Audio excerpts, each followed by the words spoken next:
va con el doctor, va a haber medicinas que en algún momento pues no son tan feas, ¿cierto? Hay pastillitas que uno son incómodas, pero se las toma uno, se van para adentro. ¿Sí? Hay jarabes que no son tan feos, igual uno se los puede tomar, pero hay medicamentos que son repugnantes, que su sabor es feo. Y uno cuando toma un medicamento para curar o para prevenir, pues uno dice, pues no sé que sepa feo, pero va para adentro. Ustedes recuerdan la emulsión del Scott, ¿verdad? Esa del pescadito, qué cosa tan horrible, ¿cierto? Eso era feísimo. Pero como estábamos en aquella época donde los papás tenían autoridad, pues aunque lloraran y patalearan, ¿qué pasaba? Tenían que tomar. O sea, es que no había tanto de dónde echar mano, o sea, no había tanta opción.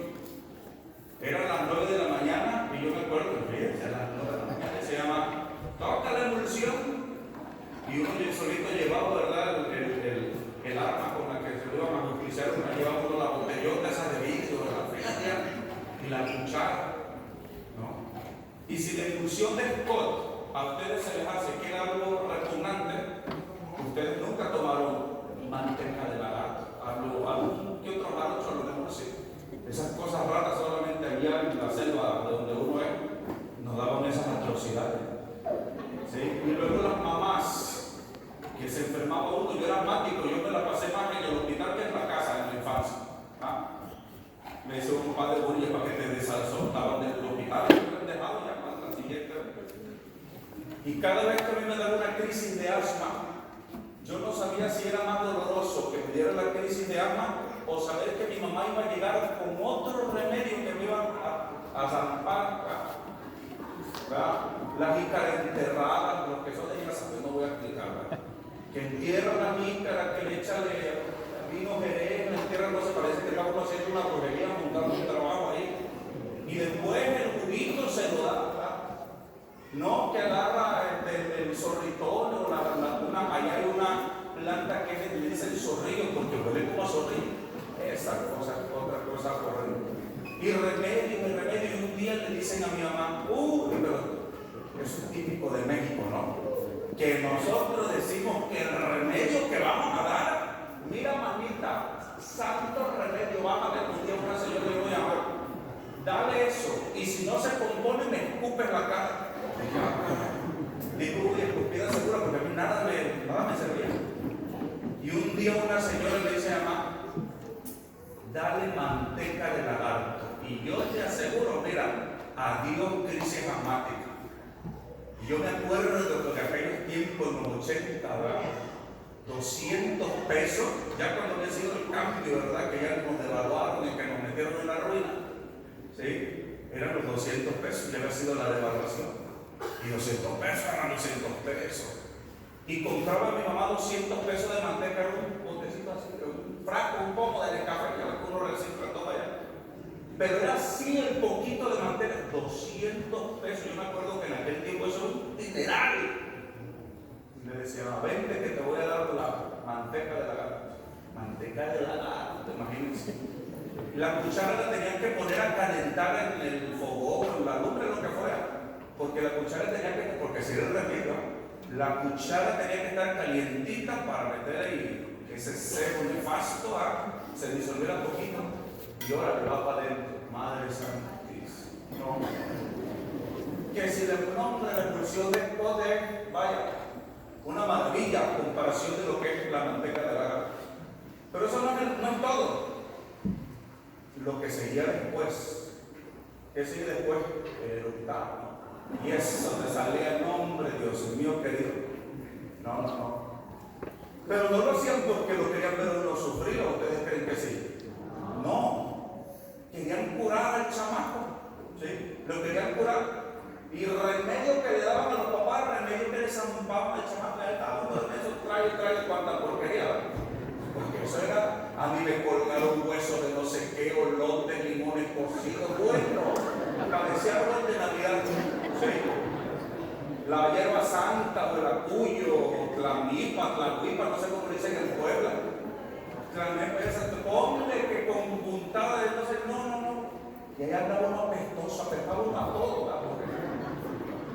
papás, en la intención, en el fondo, lo que querían era curar al chamaco, que no se enfermara. Y eso pues le causaba malestar a los papás porque sabían que iban a batallar, porque pues también batallaban con uno acababa tragándose lo que fuera, ¿verdad? Pero batallaban los papás. No se diga cuando tocaban las purgas. ¿Se acuerdan ustedes de eso? Todos los días. Aquí veo mucha gente ya de la camada y más para arriba, ¿verdad? Cuando tocaban las purgas, no, los chamacos de ahorita no saben lo que es la vida, ¿verdad? Allá cada 6 meses, o no sé ustedes cada cuánto, ¿no? Decía mi mamá, un día llegaba como la parucía, como el apocalipsis, ¿verdad?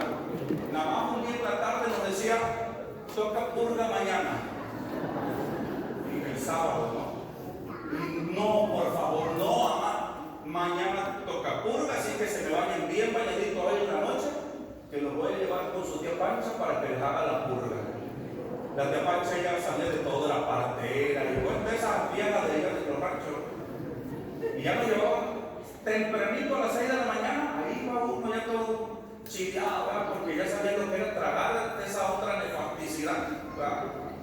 Y llegábamos a la casa de tía Pancha y veíamos la puerta cerrada, todo cerrado en nuestro año, así porque se había dormido, que no había preparado ese mugrero, ¿no? Y ya le tocaba a mi mamá, tía Pancha, ya estamos acá. Y ya, allá adentro, o sea, sí, ahí te abro, y ahí vaya arriba. Y ya tenía en la mesa 3 vasos de esos de veladora de los veladora grande. Y ya me estaba revolviendo, iba a tener una especie de agua como café, pero entre manteca y bueno, una cosa, porque eso parecía un trabajo de brujería. ¿Sí? Y tía Pancha era tía de sangre, que ella era tía abuela. Y tía Pancha era una mujer de un carácter y una determinación que ante ella hasta el más canino del rancho se doblega. Y entonces mira, ya decía, ¿quién es el primero? ¿Ah? Yo, ya me llevaron para adentro y no me lo vomité. De puro miedo, yo sentí que te quedaba corriendo, hasta así, no sé, para no vomitar la purga porque la pagaban cada purga. ¿Y qué era lo que querían los papás con esas purgas? Pues purificar al chamaco, limpiarle las lombrices, desintoxicarlo. Se la pasaba uno surre todo el sábado. ¿Sí? Allá como a las 4 de la tarde te daban un atole de masa, decían ya un atole de masa para cortar.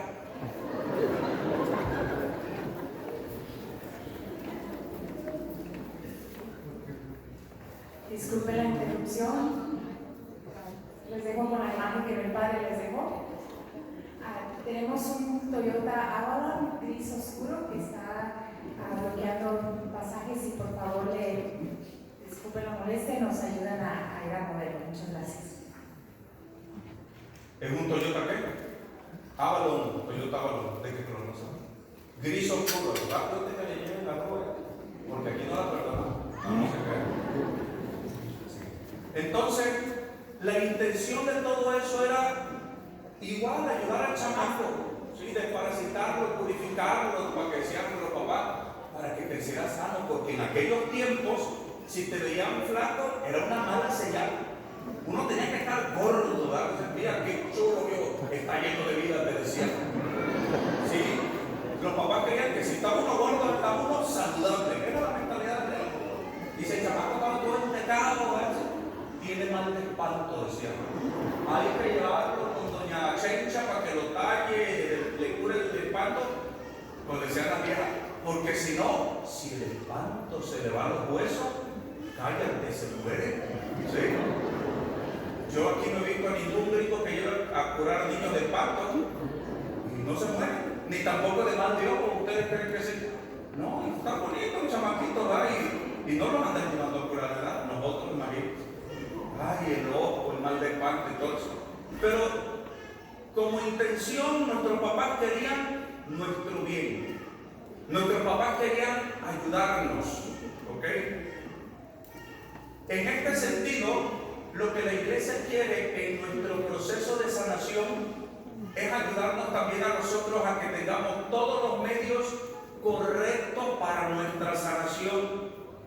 Pero dentro de estos medios hay algunos que no son correctos y los tenemos que checar para ver si nosotros estamos haciendo las cosas bien, si eso que estamos haciendo nos va a obtener un beneficio o si por el contrario estamos fuera, ¿verdad?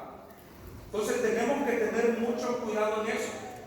Ya hace algunos días yo les hablaba de que tenemos que tener mucho cuidado con la superstición, con frecuentar las señoras. Ya saben cuáles son las señoras, ¿verdad? ¿Quiénes son? Las brujas o los brujos, que nosotros elegantemente, o para no evidenciar que estamos haciendo las cosas mal, le decimos la señora o el señor. Y yo les hablaba también que tenemos que tener mucho cuidado porque la desesperación y la falta de fe nos lleva derechito, nos pone de pechito en las manos de Satanás. Cuando no hay fe, uno no puede confiar en la voluntad divina, en lo que la voluntad de Dios tenga para nosotros. Levante la mano de aquí, ¿quién no se va a morir? ¿Hay alguno que no se vaya a morir? Todos vamos a ir para el otro patio, ¿va? Un día o otro, ¿va? Algunos más despuesito, unos antes. Pero todos nos vamos a morir, ¿sí o no? ¿Quiénes no se van a enfermar? Eso es inevitable, todos nos enfermamos, ¿sí o no? Y en algún momento nos va a dar una enfermedad grave. Y esta enfermedad grave nos puede llevar al hospital, incluso por la muerte. Estamos en la vida. Cuando no se tiene fe, uno quiere obtener los beneficios, en este sentido la sanación, a costa de lo que sea. Y si se trata de ir a ponerte en manos de Satanás, la gente lo hace. Mucha gente dice, padre, es que nos vimos en desesperación, pero se fueron a poner en manos de Satanás. Y a veces algo que es un problema ya espiritual, cuando uno va y se pone en manos de Satanás, ese problema se hace más grave, se agrava. Pero como nos falta fe, entonces dice uno, los doctores ya no están dando con bolas, ¿va? No le atinan. Y ya fuimos mucho, ya fuimos a bailar a charla, ya fuimos a aprender veladoras, mira, todas están llenas de veladoras en el Santísimo, y ya hicimos cuantas promesas, y el familiar sigue enfermo y peor. Pues como no hay de otra, dice la persona, vamos con un brujo. Dios no nos respondió. Vamos con el brujo. Y puede ser que el brujo te ayude en un momento, sí, claro que sí. Si no es charlatán, sí, te ayuda en un momento, claro que sí. Sobre todo el diablo es astuto cuando se ve que por ahí es tu debilidad. Él mismo a veces nos tuerce la mano, va, para tirarnos y para obligarnos y que acabemos pidiéndole nosotros en un acto de nuestra libertad, le pidamos ayuda a él. ¿Sí? Y esto pasa incluso con católicos de los de misa dominical. ¿Por qué? Porque desgraciadamente a veces nuestra vivencia de la fe es una vivencia solamente superficial, no hay nada en el centro. Y cuando somos probados, porque Dios a veces permite las pruebas, a ver qué tanto nosotros vamos a soportar. En el momento de la prueba, cuando estamos siendo probados, si Dios no responde, yo me voy a poner en manos del brujo, me vale. La desesperación. ¿Se acuerdan del siervo Job? Dios permite que su siervo, del que Dios daba testimonio, que no había nadie en la tierra como su siervo Job. ¿Sí? No había nadie en la tierra como su siervo Job. Y se presenta el demonio ante Dios y le dice Dios, ¿y de dónde vienes tú? Pues vengo de darle la vuelta al mundo. ¿Y qué te encuentras? A tu siervo Job. Y le dice Dios, ¿te has dado cuenta que no hay nadie como él? Y el diablo dice, pues cómo no, le has rodeado de bendiciones, así cualquiera te bendice, dame chance de que yo le toque todas sus posesiones y verás cómo te maldice. Y entonces Dios le dice, Dios le da la oportunidad a Satanás de que vaya y toque todas las posesiones de Job. Se le mueren todas sus ovejas, todos sus camellos, se le mueren todos sus hijos. Job queda en la ruina sin absolutamente nada. Y vuelve el diablo con Dios y le dice, Dios, ¿te das cuenta que mi siervo Job es fiel? Claro, ¿cómo no va a ser fiel? Pero dame chance que yo le toque su cuerpo y te darás cuenta cómo te maldice en tu cara. Y le dice Dios, tócale el cuerpo, pero no le hagas nada a su alma. Y el diablo llega y toca el cuerpo de Job y lo enferma al grado de estar podrido. Dice la palabra de Dios que los perros llegaban a lamberle las llagas. Toda la gente lo aborreció, hasta su misma esposa dijo, tú todavía así en este estado crees a tu Dios, en tu Dios, maldícelo y muere. Maldice a tu Dios. Mira que cuando estamos en problemas llegan esos enviados de Satanás, ¿sí? Y te llegan bastante. Job permaneció firme y bendijo a Dios. Cuando Job pasa la prueba, dice la palabra de Dios que vuelve a tener en mucho más. Las ovejas, las vacas, todo, y más hijos. Dice que sus hijas eran las más bellas de toda la región. Dios lo bendijo por su fidelidad. A mi mamá, nosotros somos budellanos de la gente más linda, ¿verdad?, del estado de Veracruz. Aquí hay mucha gente del norte, toda esa gente es muy linda. En serio, ustedes sí son lindos, tranquilos, son de la parte fría, son pacíficos, tranquilos, no se meten en problemas, no meten chismes ni nada. No, los de donde yo soy, somos los peorcitos que existen. No hay alguno de por ahí, ¿verdad? Digo, yo soy de allá. Sí. De por allá, de por Catemaco. ¿Ah? Imagínense, a mi mamá le montan un trabajo. Yo ya era sacerdote y le montan un trabajo feo. ¿Sí? Al punto de que la estaban enloqueciendo. En la casa había una infestación de unos bichos que no había poder humano ni veneno que los matara. La casa literalmente la tuvieron que envenenar 3 veces por dentro y por fuera. Y en las paredes estaban los bichos, un montón de bichitos. Y los bichos se le subían a mi mamá en la cabeza, se le metían a los oídos, en la nariz, en su parte íntima, en todo le enloquecían. Pero nada más a ella, a mi papá, nada. Dormían en la misma cama. Y en la noche mi papá tenía que estar ayudando a matarle el montón de animales porque mire, quitándoselos él. Y a él no le pasaba nada. Y mi mamá llegó al punto donde se estaba enloqueciendo ella, estaba enloqueciendo mi papá y nos estábamos enloqueciendo todos. A mi mamá le recomendaron a ir con grupos, ministros extraordinarios de la Sagrada Comunión de la Iglesia Católica.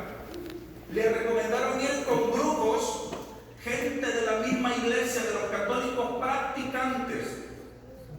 Le recomendaron ir con grupos adventistas del séptimo día, pentecostales. Iba mi mamá con los doctores y un día el doctor le dijo, señor, es que esto yo ya no le hago. Dice, ¿por qué no va con un curandero? Es que el diablo te llega por todos los medios. Y le dice mi mamá, no, doctor, es que yo no puedo. Porque yo soy cristiana, yo soy católica. Y yo no me puedo ir a poner en manos de Satanás. Soy mamá de un sacerdote. ¿Cómo yo, mamá de sacerdote, me voy a poner en manos de Satanás? Gracias a Dios, hubo los medios y la pudieron ayudar. Fue hasta Jalapa, hasta atravesar todo Veracruz. Y a Jalapa fue una parroquia donde un sacerdote le pudo ayudar porque yo en ese tiempo yo no podía ir de aquí. Y empiezan a hacer oración de liberación y eso se empieza a acabar hasta que se va. ¿Sí? Pero fue probada la fe. Pero el diablo le buscó por todos los medios. ¿Sí? Dice un dicho que cuando uno tiene ganas de mole del infierno nos mandan el guajolote, ¿verdad? Sí. Entonces, así es el diablo, es astuto. Hoy vamos a ver algunas cosas, porque esto ya ahorita lo estuvimos viendo, es una repetición de lo que es no ponerse en manos de Satanás. Porque Satanás sí te puede ayudar, pero Satanás cobra todo. Cobra todo. Y te lo cobra bien caro. Todo favor que hagan te lo va a cobrar. ¿Cuál es la forma de salirse del terreno de Satanás? ¿No se lo decía la vez pasada? ¿De qué forma uno se puede salir del terreno de Satanás? Con la santa confesión. Con la confesión. Uno se sale del terreno de Satanás, uno renuncia a Satanás, renuncia a sus obras y viene a Cristo. ¿Sí? Entonces esto, pues ya creo que la vez pasada quedó claro. Pero ¿qué pasa con aquellos métodos que incluso están dentro de la iglesia y que sin embargo tampoco son católicos, que no son correctos? ¿Ok? Dentro de la iglesia a veces hay tendencias, a veces se meten corrientes que mientras los obispos se llegan a dar cuenta si eso es correcto o no, ya empiezan a permear en las comunidades algunas devociones. Por eso uno tiene que tener mucho cuidado cuando hay una devoción de una supuesta aparición mariana y todo eso. Checar, ¿está aprobada por la iglesia? ¿Tiene aprobación de su obispo diocesano? Si no tiene si tiene aprobación del obispo diocesano o no está prohibida, pues uno puede creer mientras no esté prohibida. Pero si una supuesta aparición de la Virgen está prohibida por la Iglesia Católica, pues uno no puede seguir eso. ¿Sí me doy a entender? ¿Por qué digo esto? Porque nosotros los católicos somos muy dados a la cuestión de lo novedoso, la aparición de última hora, donde está la Virgen llorando sangre, donde se ve no sé qué, la mancha en el comal, la imagen de la Virgen que se apareció en un tamal, en una tortilla, en un chile. Bueno, es que la Virgen ha aparecido en los lugares que uno menos se imaginaba, ¿cierto? Entonces nosotros tenemos que ser muy cuidadosos, porque dice la palabra de Dios que Satanás se puede convertir en ángel de luz. ¿Sí? Satanás puede venir a rezar un rosario contigo, si con eso te va a apartar de la comunión con la iglesia. Él lo hace y lo reza contigo, con tal de apartarte de la verdad.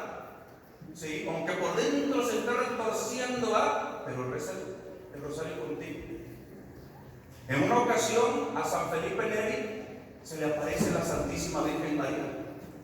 Y cuando San Felipe Neri ve a la Santísima Virgen María, agarra y le escupe la cara. Y en el momento que le escupe, inmediatamente se transforma y era el diablo. Y le dice al diablo: ¿cómo te diste cuenta que era yo? Y le dice San Felipe: porque la Santísima Virgen María no salió para venir a parecer a un pecador como yo. ¿Sí? Discernimiento. Satanás se puede convertir en ángel de luz para apartarnos de la verdad. Ahorita estamos viviendo una crisis en la iglesia.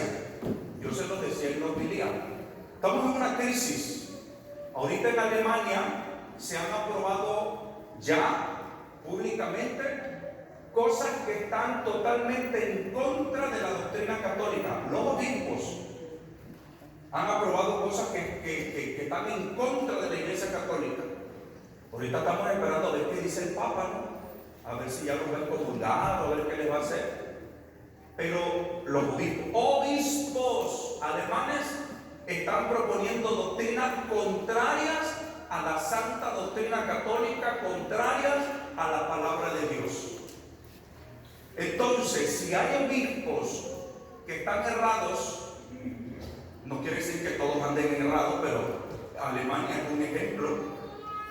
Puede haber que también hay sacerdotes que estén errados. Por eso uno se debe de cuidar de lo novedoso. Dice un dicho de los salvadoreños, lo más seguro es lo que está en el metal, ¿cierto o no? Sí, eso es lo que está seguro, lo que ya tenemos aquí. Que se apareció una virgen en no sé dónde. Pues ahí cuando el obispo diga que sí fue cierto, yo voy y le quemo su candela ahí, pero mientras no. Hasta que ya tenemos tantas apariciones aprobadas, ¿verdad? ¿Para qué? Pero es que nos gusta lo novedoso. Dentro de eso novedoso hay una, lo pudiéramos decir de esta forma, una, pues no es doctrina, pero una tendencia, una vertiente, una enseñanza que se llama la sanación intergeneracional. ¿Ustedes me han escuchado eso? O la sanación del árbol genealógico. Y se escucha bien interesante, yo se lo digo. Suena muy interesante. La misa de sanación del árbol genealógico, dicen algunos padrecitos. ¿Sí? Aquí algunos, y sobre todo son de la renovación carismática, van a decir, ese cura ni es de renovación. No, yo soy de renovación. ¿Sí? Yo ahí nací, ¿cómo voy a criticar donde yo nací? Yo nací en un ambiente de renovación carismática, pero lo que es derecho no es chicotudo. ¿Sí? Yo creo en los carismas, creo en los dones del Espíritu Santo, creo en todo eso. Pero en la renovación carismática católica se han metido muchas cosas que no son católicas. Esto que puedo decir, tal vez a algunos les va a incomodar, que se escuchen y disciernan, ¿verdad? Al fin y al cabo, cada quien jala después agua para su molino, pues ustedes sigan el padrecito que les gusta, ¿verdad? Tranquilo, pero agarren la información, ¿sí? Entonces, ¿de dónde surge esta onda de la sanación intergeneracional? ¿Esto es católico? ¿Esto está en la doctrina de la Iglesia Católica? ¿Esto lo hablaron los padres de la Iglesia?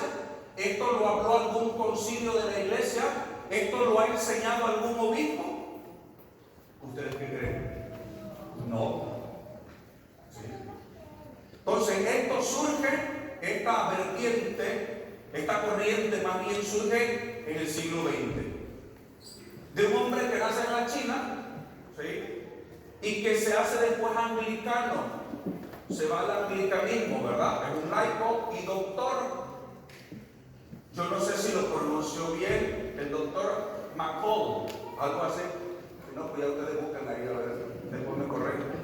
Yo no sé si lo pronunció bien. Después, esta doctrina, por decirlo de esta manera, que este doctor agarra de allá de los chinos, es una cuestión que tiene que ver con la cuestión de la superstición. Él se hace anglicano y esta corriente la introduce en el anglicanismo. Y entonces entre el ambiente anglicano se empieza a escuchar de la sanación intergeneracional, la sanación del árbol genealógico y todas estas cosas. ¿Ok?